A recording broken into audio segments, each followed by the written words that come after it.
आज हम पढ़ेंगे अध्याय 3 कर्मयोग श्लोक संख्या 34। इंद्रियस्य इंद्रियस्थर्थे राग द्वेषो व्यवस्थितो अयो आगच्छेत तो ही अस्य परिपंथिनो। प्रत्येक इंद्रिय तथा उसके विषय से संबंधित राग द्वेष को व्यवस्थित करने के नियम होते हैं। मनुष्य को ऐसे राग तथा द्वेष के वशीभूत नहीं होना चाहिए, क्योंकि ये आत्म साक्षात्कार के मार्ग में अवरोधक हैं। तात्पर्य श्रील प्रभुपाद के द्वारा। श्रील प्रभुपाद की जय। जो लोग कृष्ण भावना भावित हैं, वे स्वभाव से भौतिक इंद्रिय तृप्ति में रत होने में झिझकते हैं, किंतु जिन लोगों की ऐसी भावना न हो, उन्हें शास्त्रों के यम नियमों का पालन करना चाहिए। अनियंत्रित इंद्रिय भोग ही भौतिक बंधन का कारण है, किंतु जो शास्त्रों के यम नियमों का पालन करता है वह इंद्रिय विषयों में नहीं फंसता। उदाहरणार्थ, यौन सुख बद्ध जीव के लिए आवश्यक है और विवाह संबंध के अंतर्गत यौन सुख की छूट दी जाती है। शास्त्रीय आदेशों के अनुसार अपनी पत्नी के अतिरिक्त अन्य किसी स्त्री के साथ यौन संबंध वर्जित है। अन्य सभी स्त्रियों को अपनी माता मानना चाहिए, किंतु इन आदेशों के होते हुए भी मनुष्य अन्य स्त्रियों के साथ यौन संबंध स्थापित करना चाहता है। इन प्रवृत्तियों को दमित करना होगा, अन्यथा वे आत्म साक्षात्कार के मार्ग में बाधक होंगी। जब तक ये भौतिक शरीर रहता है, तब तक शरीर की आवश्यकताओं को यम नियमों के अंतर्गत पूर्ण करने की छूट दी जाती है, किंतु फिर भी हमें ऐसी छूट के नियंत्रण पर विश्वास नहीं करना चाहिए।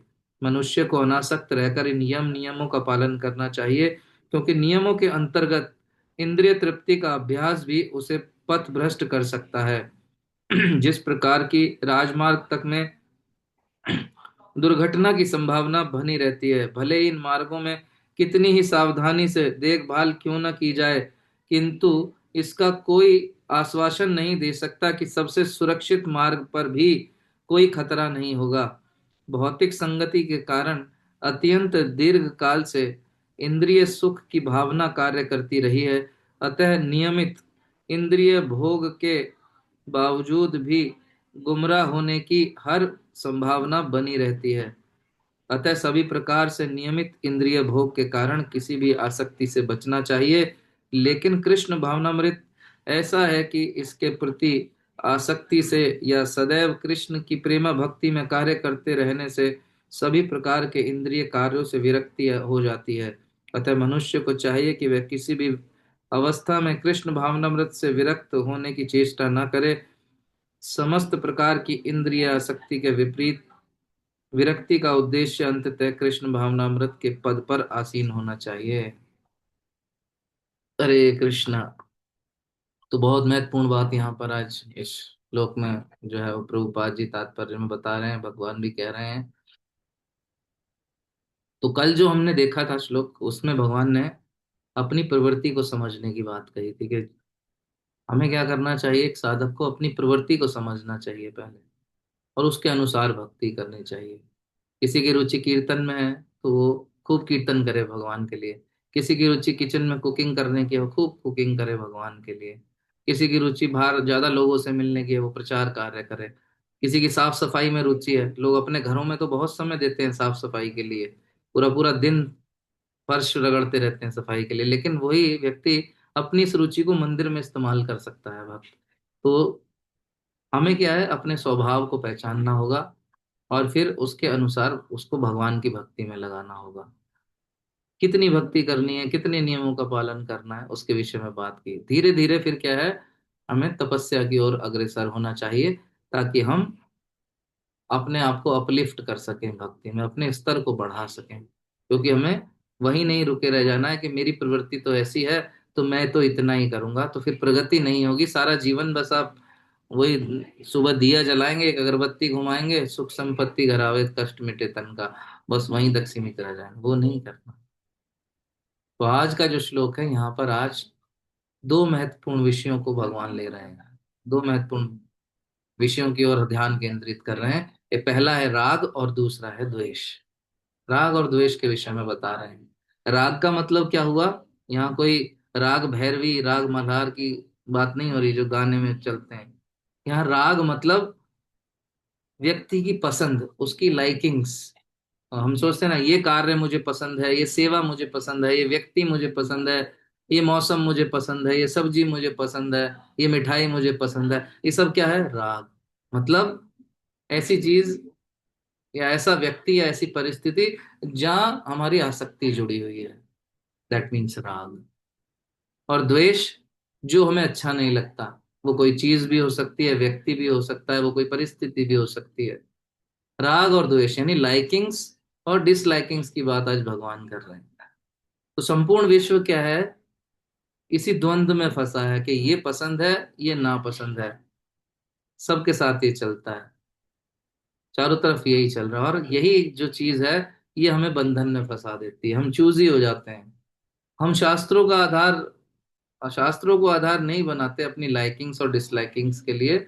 हम अपने व्यवहार और स्वभाव को बना देते हैं। इसलिए हम कभी कभी रॉन्ग चीज चूज कर लेते हैं, है ना? यही है राइट चॉइस बेबी। नहीं, हम राइट चॉइस रॉन्ग चीज को समझ लेते हैं, कभी कभी वहां फंस जाते हैं।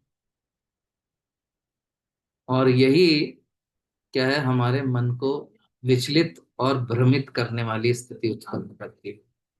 हमारा मन क्यों विचलित रहता है? हमें ये पसंद है, ये नहीं पसंद है।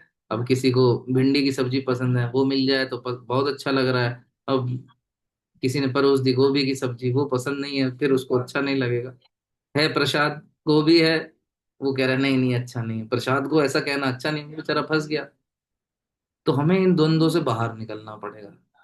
लेकिन अभी हमारी स्थिति क्या है? ठीक है, अभी ऐसी स्थिति है। लेकिन हमें क्या, धीरे धीरे तपस्या करनी चाहिए।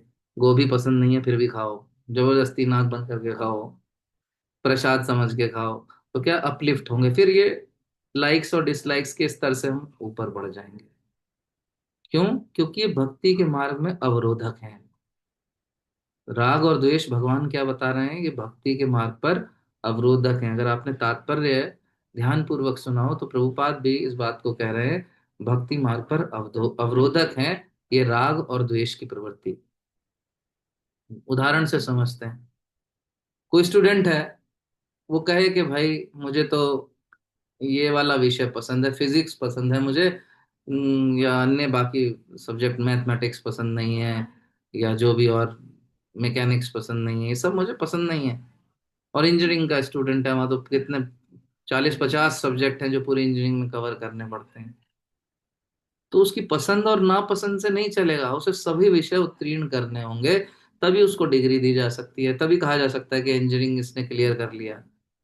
ये नहीं कि वो ये कहे जाके अपने एग्जामिनर से कि मुझे तो फिजिक्स ही पसंद है, तो अब मैं क्या करूंगा, सारे एग्जाम्स, जो भी मेरा एग्जाम होगा मैं उसमें फिजिक्स के ही आंसर लिख के आऊंगा। पास होगा कहने? ये नहीं हो सकता। मन की इच्छा नहीं चलेगी, जैसे एग्जाम्स में भी नहीं चलती। मन है या नहीं है, करना पड़ेगा। जॉब पे जा रहे हैं, मन है नहीं, जाना पड़ेगा। ऐसे स्टूडेंट को सारे सब्जेक्ट क्लियर करने पड़ेंगे। कोई जॉब में है, अब मैनेजर कह रहा है कि भाई ये प्रोजेक्ट है आपका, आपको ये काम करना है, प्रोजेक्ट के लिए आपको गुड़गांव जाना है। नहीं, गुड़गांव नहीं जाऊंगा, उधर बहुत ट्रैफिक होता है, बहुत गर्मी होती है, मैं ये काम नहीं करूंगा। मुझे कुल्लू मनाली या गोवा की तरफ भेजो, उधर थोड़ा हवा ताजा रहती है। वो कहेगा भैया ये लो तुम्हारा बैग, ये रहा तुम्हारा हिसाब किताब, नमस्ते, जाओ। तो मन को साइड रखना पड़ेगा। लाइकिंग डिसलाइकिंग हमारे निज जीवन में भी ज्यादा नहीं चलती हैं। तो भक्ति में भी राग द्वेष क्या है? चाहे भक्ति मार्ग में हो, चाहे हम अपने निज जीवन में, सामाजिक जीवन में, पारिवारिक जीवन में, या व्यवसायिक जीवन में, यहाँ भी हम लाइकिंग डिसलाइकिंग्स के ऊपर निर्णय नहीं ले सकते। थोड़ा बहुत आटे में नमक जैसा चल सकता है, लेकिन हर समय मन की नहीं, मन को साइड में रखना पड़ेगा। व्यवस्थित करना पड़ेगा, ये बात प्रभुपाद क्या कह रहे हैं। तो हम छोड़ तो नहीं पाएंगे, लाइकिंग डिसलाइकिंग की प्रॉब्लम तो रहेगी। अब कोई चीज पसंद नहीं है तो आप उसको एकदम स्वीकार नहीं कर पाओगे, ये सत्यता है। अब क्या करें? उसको धीरे धीरे रेगुलेट करना पड़ेगा। शरीर की जरूरत है, आपको शरीर की जरूरतों को भी पूरा करना पड़ेगा, इग्नोर नहीं कर सकते। रूपा जी यहाँ पे कह रहे हैं, सभी जीव जो है यौन संबंधों की तरफ आकर्षित रहते हैं, तो उसके लिए क्या, विवाह का प्रावधान दिया गया, रेगुलेट कर दिया। लेकिन उस रेगुलेट करने में भी क्या है, व्यक्ति फंस सकता है। वो उसको इंद्रिय भोग का लाइसेंस समझ के सारा जीवन वहीं अटका रह सकता है। तो प्रभुपाद जी क्या करें, अपने को अपलिफ्ट करना पड़ेगा। वहां भी तपस्वी तपस्वी आपको थोड़ा थोड़ा धीरे धीरे बनना पड़ेगा, ताकि उस स्थिति से, उस लाइकिंग डिसलाइकिंग्स की सिचुएशन से आप बाहर आ सकें। शुरुआती स्तर पर नियमों के अनुसार चलना है, शास्त्र क्या कह रहा है, और उसके बाद और थोड़ा सा तपस्या करके नियमों की आड़ और सहारा लेकर भी हमें इंद्रिय तृप्ति नहीं करनी है, उस स्थिति में आना है। राग और द्वेष से ऊपर निकलने की आवश्यकता है। नियमित करने के बाद भी छोड़ना पड़ेगा उसको। प्रभुपाद जी इस बात को कहते हैं कि राग और द्वेष को प्रथम स्टेज पे, फर्स्ट स्टेज पे नियंत्रित किया जाता है, कि धीरे धीरे उसको आप रेगुलेट करो। लेकिन सेकंड स्टेज पे उसका त्याग करना होता है, छोड़ना ही पड़ेगा आपको। जैसे अभी मैं शुरू में उदाहरण दे रहा था, बच्चा वॉकर पकड़ के चलता है या दीवार पकड़ के चलता है, थोड़े दिन चलेगा, लेकिन उसको फिर वो वॉकर और दीवार छोड़नी पड़ेगी। नहीं छोड़ेगा तो खराब स्थिति, अच्छी स्थिति नहीं है। और होता क्या है, राग और द्वेष को जब हम रेगुलेट करते हैं, धीरे धीरे व्यवस्थित करते हैं, तो धीरे धीरे धीरे क्या होता है, करते करते ये खुद ही छूट जाते हैं। एक बहुत सुंदर उदाहरण है, एरोप्लेन चलता है। एरोप्लेन आकाश में उड़ने के लिए बना है, सड़क पर चलने के लिए नहीं बना। लेकिन फिर भी उड़ने से पहले क्या है, वो रनवे पर दौड़ता है, थोड़ी देर दौड़ता है, लेकिन उसके बाद वो उड़ जाता है, उस रनवे को छोड़ देता है। अगर वो उस रनवे को न छोड़े तो क्या होता है, क्या होगा, वो बाउंड्री वॉल को तोड़ के बाहर चला जाएगा, आसपास की बिल्डिंग से टकरा जाएगा और ध्वस्त हो जाएगा।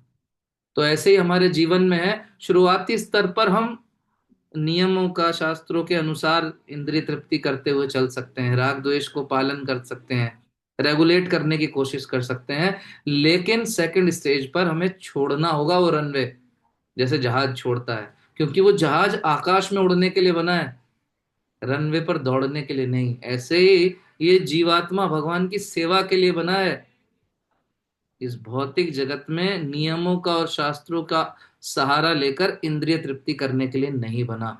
That is our constitutional position. एक जीव की, जीवात्मा की स्थिति क्या है, भगवान का शाश्वत अंश है, भगवान की सेवा के लिए है। जीवेर स्वरूप होए कृष्णेर नित्यदास। वो यहाँ भौतिक भोगों को भोगने के लिए नहीं है।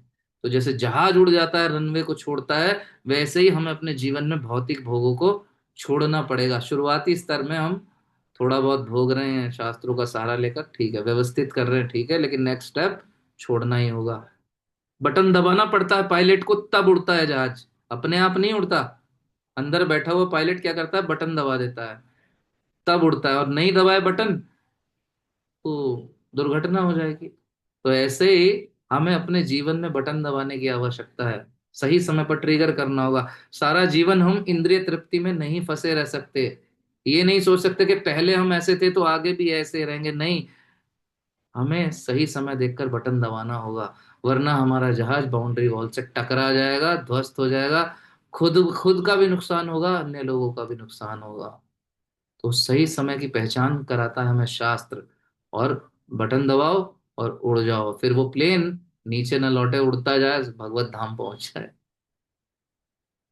तो ऐसे क्या है, हमें पहले व्यवस्थित करना पड़ेगा, लेकिन उतना पर्याप्त नहीं है। हमें उसके बाद राग और द्वेष को धीरे धीरे छोड़ना पड़ेगा। और राग और द्वेष को छोड़ने का सबसे अच्छा तरीका है भगवान के नाम की शरण लेना, उनकी सेवा करना, भगवान के चरणों को पकड़ लेना। हरे कृष्ण कृष्ण कृष्ण हरे हरे, हरे राम राम राम हरे हरे। भगवद गीता यथारूप की जय, शील प्रभुपाद की जय, सभी उपस्थित भक्तों की जय, निताई गौर प्रेमानंदे हरि हरि।